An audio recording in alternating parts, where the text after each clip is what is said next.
Hey everyone, happy Thursday. I'm back here again on the Stronger Than My Struggles page for another um, installment of our The Right of My Life series.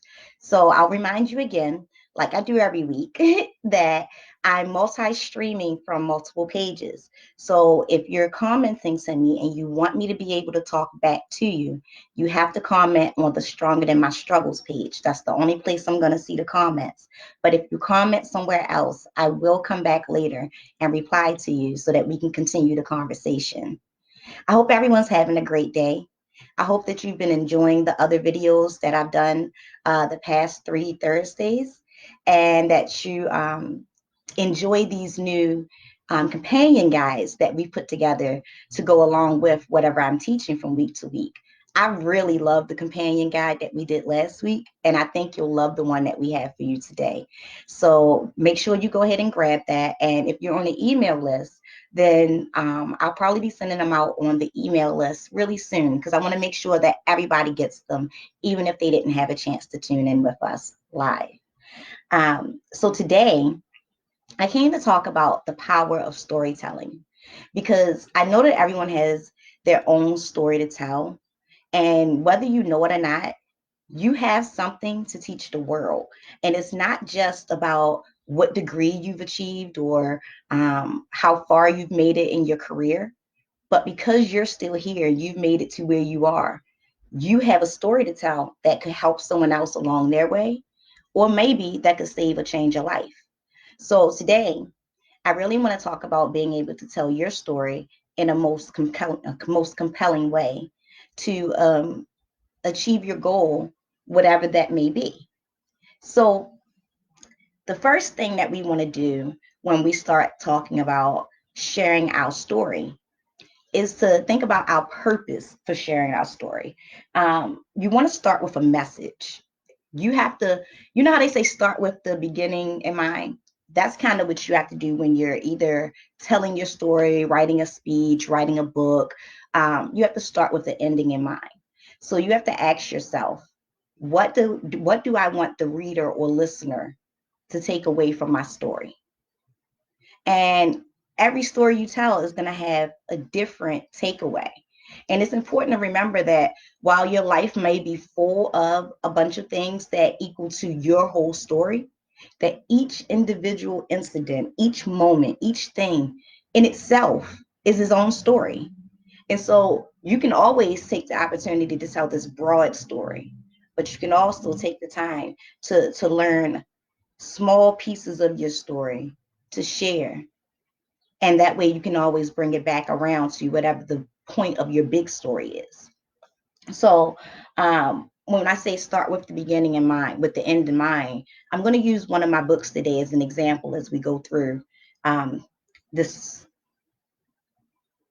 lesson. I don't know what to call them. I'm just kind of here. So this was actually my second book, but it was the first book that we put out under the Stronger Than My Struggles brand. So as you can see, it's called Reflections of a Survivor. And for me, it was really, really important that before anyone even opened the book, that they knew that this was about survivors. And so I made sure that my face was faceless. There's no face on a woman. When she looks in the mirror, all she sees is a survivor looking back at her. So that's the first thing that I wanted to convey before anyone even opened the book, is that this is about survivors. And if you can look in the mirror and see a survivor reflecting back at you, this book is for you. So not all books are going to have an introduction, but because this is an anthology, it does.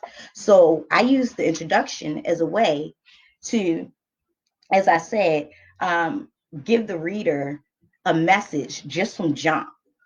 So I'm going to um, I'm going to tell you that when you start to tell your story, you have to think from the beginning. What do I want the reader to feel? What do I want them to think? What do I want them to take away from my story? What do I want them, when they finish hearing or reading, what do I want the result to be? Right? So the introduction to this goes, when I first had the idea to publish a collection of essays, I was planning to publish a very shallow book. It was initially entitled Reflections, Getting to the Heart of Me. The book would not have been able to help anyone, only to give more insight into me and my life. As I started to compile and edit my essays, I decided to open the book up for submissions as I had done with my previous book, Writing for My Sanity. Once I opened the book up for submissions, the book purpose started to truly take form. While reading submissions, I experienced a roller coaster of emotions. I felt Alex's excitement as she shared the story of life with multiple permanent disabilities and how those disabilities led to a personal message from a world famous author. I laughed and felt my heartstrings being pulled as I read about Amanda and her extreme grief as she struggled with her emotions for her fiance and her crush.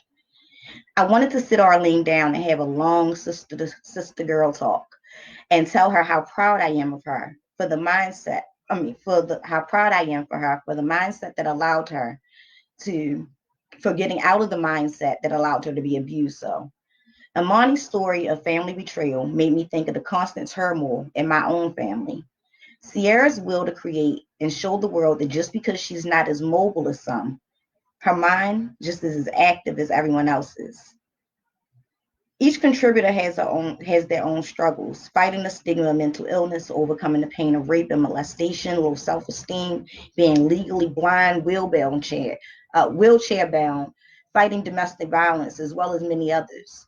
Stronger Than My Struggles is proud to present this anthology, co-authored by C. Imani Williams, Arlene M. R. Major, Melanie Hill, Amanda Hernoff, Alexander Singh, and Sierra Lovelace. I was inspired to rewrite each one of my own essays, delve deeper, and even reveal a secret I've held for 19 years. Each person who contributed to this project hopes that through their struggles and stories of finding themselves through the darkness, they can inspire, empower, and help another see the light at the end of the tunnel through their own dark times. So before you even start to read any of the essays, we've made it clear that we've put this together as a way to help you see that things can get brighter, that there's a light at the end of the tunnel, that though one may be wheelchair bound or suffering from multiple illnesses or dealing with family struggles, that there's a light at the end, that trouble doesn't always last forever. And so we just want to let you know from survivor to survivor that there's hope on the other side. And so the second thing that you really want to do, forgive me, is to think of your like bumper sticker phrase, like the one thing that people will get from your book that they'll remember, like that, like when they say it, it just takes them back to you from your story. It doesn't have to be a book, but right back to you. So with Stronger Than My Struggles, you've noticed that I have what I call a tagline. Some people call it a bumper sticker. Some people might call it a slogan, but I have a tagline, and it's I'm stronger than my struggles, and you are too. And so that's what I want people to always get from anything that they get from me, whether it's attending one of our live events, whether it's talking to me on one of our client to client calls, whether it's just in hearing me speak or reading one of my books or going through my blogs. I want them to say, damn, she been through a lot, but look at how she's standing. Wait a minute, I'm still standing too. I I have strength. Like I want them to see that whatever they thought had knocked them out, knocked them down, was stronger than them.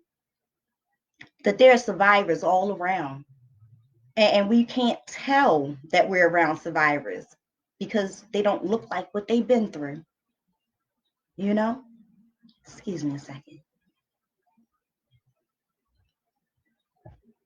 So after you've started with the end in mind and you figured out, what you want your reader or listener to walk away feeling, thinking, being compelled to do. You figured out what that quick slogan, that takeaway, that thing that they tell people about you. I'm not really trendy, so I can't tell you, a lot of people's taglines and slogans, but you hear them all the time. you know. I'm not trending. So then the next thing you want to do is you want to make sure that you know your audience. I see so many people who have amazing stories, amazing products, amazing things. And because they're not advertising to the right person, they don't get the traction that they deserve. And then they feel like they don't have something that's worthy. And too often they stop offering it because no one jumped on it. And a lot of the times the problem isn't their story or even their way of telling it. It isn't their product. It's their lack of knowledge on who that audience is. So it's really, really important to know your audience, to know who you're talking to, and to talk to them directly. I hear people say all the time, it's for everybody. Nothing is for everybody. You have to know who you're writing for. It's so important.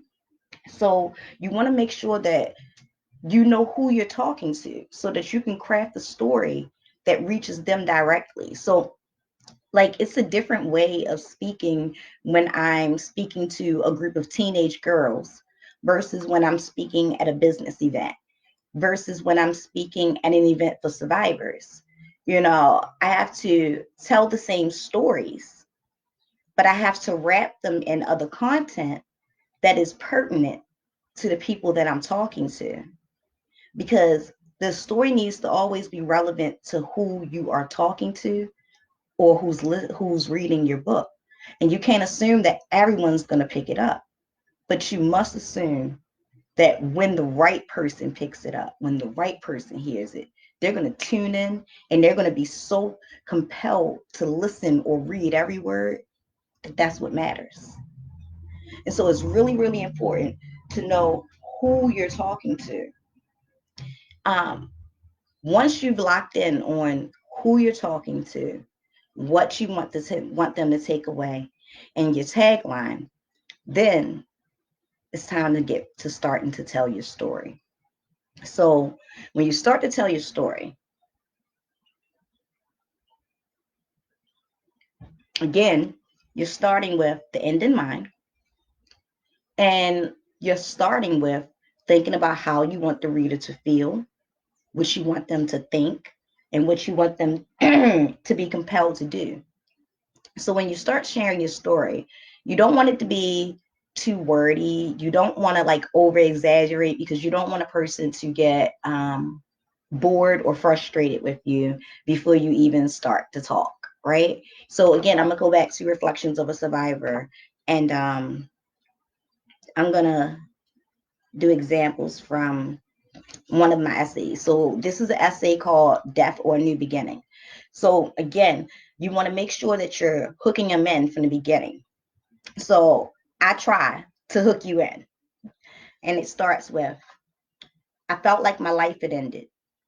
I knew that I'd asked God to remove all of the things that I didn't need and help me move forth on the steps of my journey. Who would have thought that that meant he'd take everything and everyone I felt held my life together? I watched my life crumble around me, not understanding what was happening. In my fragile emotional state, as a sufferer of multiple emotional disabilities, I started to feel like life was over. In less than a year, I lost everything. I lost my closest friend of the past 15 years. I lost money, lovers, and friends. And just when I thought there was nothing else to take from me, I lost the glue that held me all together, my therapist. So I want you to be like, oh shit, well, what happened next? So I'm trying to hook you from the beginning. I want you to know that I had life. Everything was okay at one point. But then I said, God, help me and take away the bad things. And then he took away everything I cared about. And that's just how the story starts. And so I want the reader to be like, oh, she lost her man. She lost her money. She lost her best friend. Well, what else you going to take from her? Her therapist. Well, what's going to happen? Like, I hope that that's the reaction. I don't know. So the middle of the story, is your meaty portion. And in your meaty portion, now I'm going to skip all around. I'm not going to tell you. You got to read the story. The meaty portion is, big body of your story. Now you told them how this starts, and now you get them invested, and you want them to read through, all of the things that were happening up until you lost your therapist, you know? So I'm gonna skip some pages, and I'll start here. I felt like I no longer had control over my life, and I didn't even care. The good thing is I had no one dependent on me. I could lie in bed for a day, a week, a year, and it was possible no one would notice. I started to feel suicidal, telling myself that if I had any real strength, I'd put myself out of my misery. Suicide, the old escape route. No matter how much I wished I could die, I can't hurt myself. The depression I'd already been experiencing hit an all-time low, truly starting to question what the point in my existence was and why it seemed I was such a lightning rod for pain. Then it hit me. Change is inevitable. There are times in everyone's life where things will just go completely haywire. Life is not just about the joys and happy moments. It's also about surviving the rough ones. Life is a series of challenges and obstacles with great rewards in between. Once I acknowledged that change would come whether I wanted it to or not, I was able to look at the recent situations in my life from a different viewpoint. The reality of the situation was, whether I had wanted to admit it or not, I had gotten everything I asked for. I'd asked the universe to get rid of the things that were no longer meant for me. I met the guys I was dating and some of my friends and habits that I had kept past my prime. The universe complied, only it had different ideas of the things that were no longer meant for me. I'd be a liar if I told you I wasn't in a weird codependent relationship with my best friend. We were in this dysfunctional union where he, at the age of 73, was in love with me in a way that I could never reciprocate. Though he knew I could never return the love he had for me, it did not stop him from doing as much as he could to enhance my life. That left us in a strange place. We were non-sexual, but he loved me like a wife, and I loved him like a father. I felt like splitting him with him was never an option because over the course of 15 years, he had practically raised me. Now, there's more to this, but I'm not going to tell you. Again, you have to read the story. So, in the middle of the story, you kind of want to tell them, about the things that were going on. So, again, for me, I'll use the example. I started with God took everything from me. That I said I wanted to change my life and get rid of all the bad things. And then all the things I thought were good for me disappeared. All the people I thought were good for me disappeared. And so in the meat of the story, I get into telling you about the things that were going on and how these things happened and how I lost everything and how it made me feel and what I went through as everything that I cared about was being taken away from me. So the meat of your story is where you really give that to take the reader and put them in your space. You want to have them looking through your eyes, feeling through your emotions. You want the reader or listener to feel like they're in your shoes. So after you get through the meat of your story and you get the listener into your shoes and into your emotions and in the room with you, then you want to wrap it up like with a pretty bow. But remember, every story has to be told for a reason. So as you wrap it up with a pretty bow, you have to come around to whatever the ending of the story is, but it still needs to end with some kind of either message or a charge. It either ends with this is what I've learned, this is what I take away, this is what you should take away, this is what you could learn from my situation, and today I'm this because of, or you can end it with a challenge. Don't be like me. Don't find yourself in the situation that so and so found themselves in. How can you not wind up? How can you use this information too? So you can also turn it back around on your reader, excuse me, or your listener and give them a charge or a challenge. So with me, and I'm flipping all the way through because you ain't getting the goodness.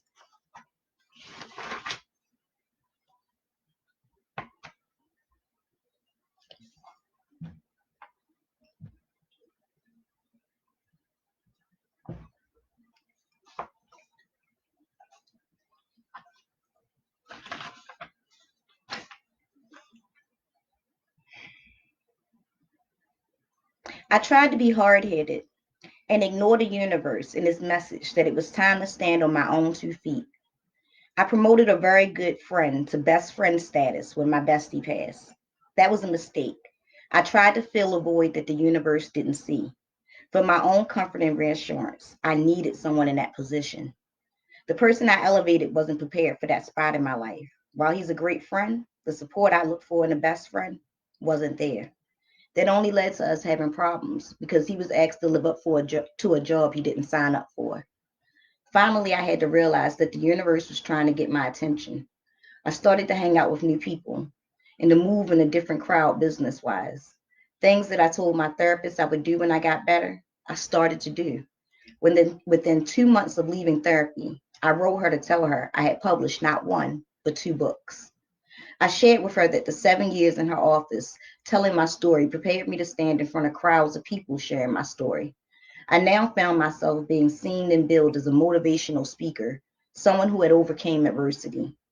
I looked back at myself and where I had been when I first walked into our office and knew that I had already won. I think I figured that when I was healed, I would get a certificate or something. What I realized is when I could reach back into the depths of my pain, the darkness, and walk someone else out of their depression and away from the voices in their head was when I was healed. I know now that I will never be able to fully block out the atrocious things that happened to me as a kid and young adult. I now understand that because the way my brain works, I will have bad days and very bad days, but there will be good in between. I must fight through and depend on me. I've shown myself and the world that no matter what obstacles come at me, no matter how much I lose, or because of my blessings, I always come out on top. As my world crumbled around me, I thought it would be best for me to lie down and let it crush me until I died.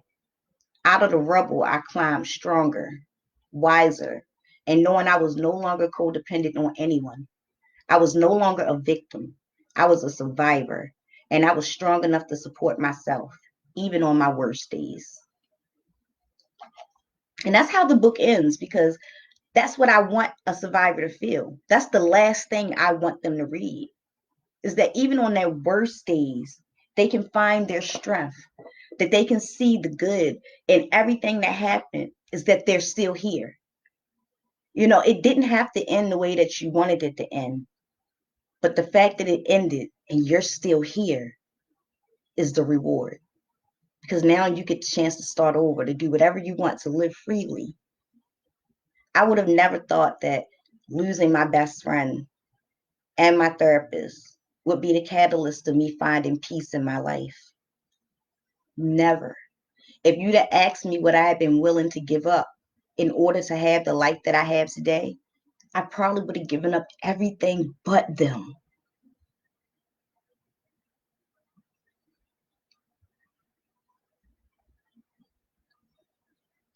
But I was using them as crutches. And I understand that now. I do. And I wish that I didn't have to lose them the way that I did to get the message.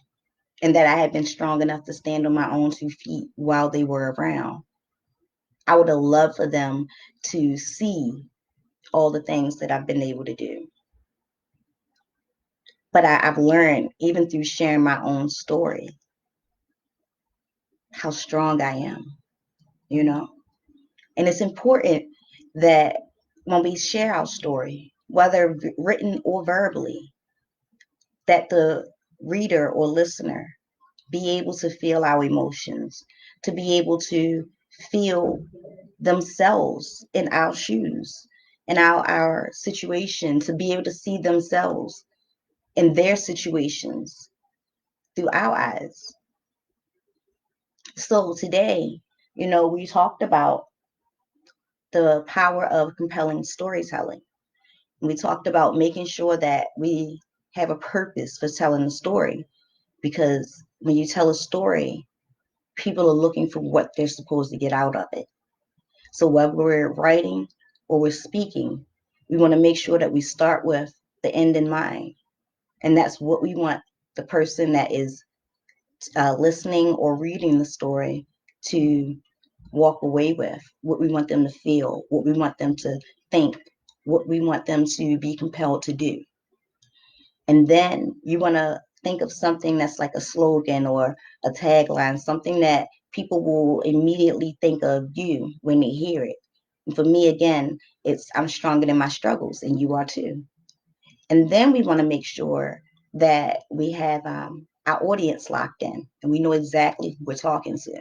So, like, people ask me all the time, like, as far as like my coaching clients, who's your audience? And I tell them my audience is women 30 to 65 who've experienced some form of trauma and feel as if they're not living life to their full potential. And they're ready to break free of the stigma, stereotype, and shame that's associated with them in their past so they can create the lives that they desire and deserve. That's who I want to work with. Trauma survivors that are women over the age of 30 who are ready to stop living the life that they feel like they were given and stuck in and want to be free. But it's important to know who you're talking to because if I started to tell my story and I wanted to reach women, 30 to 65 and I was using a different lexicon and I was talking to them in a way that I would talk to my homeboys, they wouldn't be able to connect with me. So remember, your audience is so important. And then you want to make sure that you start your story in a very compelling way that isn't too wordy, but isn't over exaggerating, but sets the mood. You want to set the mood and the tone from the beginning. You want them to know what they're about to get themselves into just reading, but have them hooked on how it's going to play out. And then when you give them the meat, you want to make sure you give them enough details to understand you, to be in your shoes, to feel your plight, to feel your pain, or to feel your joy. You want to make sure that they go on the roller coaster of emotional ride with you. And as you wrap up, you want to make sure that you wrap up with a lesson and that you give them something to make them think back to how your story had a purpose and to see themselves in it. As you saw, I ended mine with how I found that I needed to have my own strength. And then I realized they were taken away because I was leaning on them as crutches instead of attempting to stand on my own 2 feet. And I know a lot of people can relate to that. A lot of us have our crutches when we're really ready to fly. So I do this every Thursday. And I'll be here next Thursday at 3 p.m. to talk about another way of writing or storytelling, something related to it for the next Write of My Life installment. Every Tuesday at 3 p.m., we're doing Writing for My Sanity virtually, which is my therapeutic writing workshop. And you can get the link to join us inside of either one of our Facebook groups, which is Writing for My Sanity, Therapeutic Meditation, Therapeutic Writing and Meditation, or Stronger Than My Struggles, Living Your Best Life with Coach Melanie Hill. Both are free, and we join on Zoom for about 3 hours, sometimes a little longer. And it's really cool. If you never made it to one of the in-person events, it's a really cool way to see what we do. So join one of the groups and join us on Tuesdays at 3 p.m. there. And feel free to share these videos with your friends because we want them to share their stories too. Enjoy that companion guide that we attached, and I'll see you next Thursday. Bye.